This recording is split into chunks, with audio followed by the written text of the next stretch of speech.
So if we think about utility computing, this is something that is alien to a lot of us, if I'm going to be honest. Utility computing is a new concept.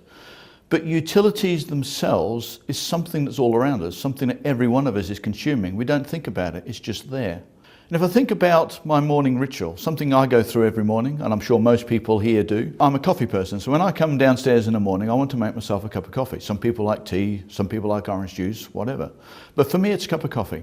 What I'm making isn't relevant. What is relevant is the utilities that I use to achieve that. So I will go to the counter, I'll get my kettle, I'll take it over to the sink, I'll turn on the tap, and I will fill my kettle with water from the water cloud. I don't care where this water is coming from. I make no demands on its source. I don't care whether it's coming from a rainwater supply, from a local reservoir, from a desalination plant.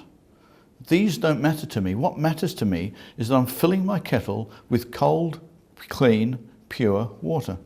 And that comes from a water cloud. Once my kettle's full, I'll take it over to the counter and I will plug it into the electricity cloud. And it's the same thing. I don't care where my electricity comes from. I don't care whether it's nuclear or solar or wind generated. All I'm interested in is that I get 240 volts, 50 hertz, so I can make my water hot. And in fact, if I'm going to be totally honest, I don't really want electricity. What I really want is hot water. So what I want is a service that makes my water hot so that I can make a morning cup of coffee. So these are utility things that all of us use every day. We don't think about it, we just consume it. And this is where IT is moving to. This is where IT has got to get to in this new world. This is utility computing. So utility computing is going to change the world of IT. There's no getting away from that fact. As soon as we start consuming IT services as a utility, the first and immediate thing that we notice is we now know what IT is costing us. We are now going to get a monthly bill or an annual bill that tells us how much IT we have consumed this period, and it's going to issue us a bill. So we now know for the first time the true cost of IT. And for most people that's a really good thing. It allows us to see what it's actually costing me to run my business. But that does actually come with some health warnings. Because one of the things we're now going to find out is I actually know what my IT costs. And it is very common that we're now going to discover the things that cost me the most money are the things from which I derive the least value.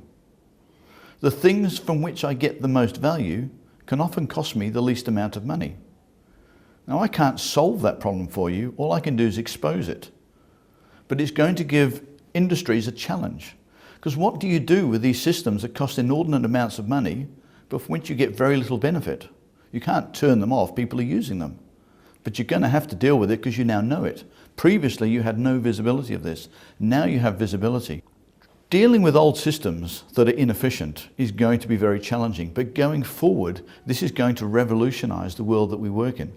Because when we now build new systems, we're going to be able to consume IT and know exactly what that IT is costing me at point of consumption. This is going to allow me to design and build much more efficient IT systems, because I'm not going to be constrained with well, I don't know what it costs, I'm going to build something I'm comfortable with, as opposed to building something that is very efficient by design. So we're going to see over time much more efficient IT being delivered. But that's a future benefit. We've still got the historic challenges to deal with of the inefficient IT that we've inherited.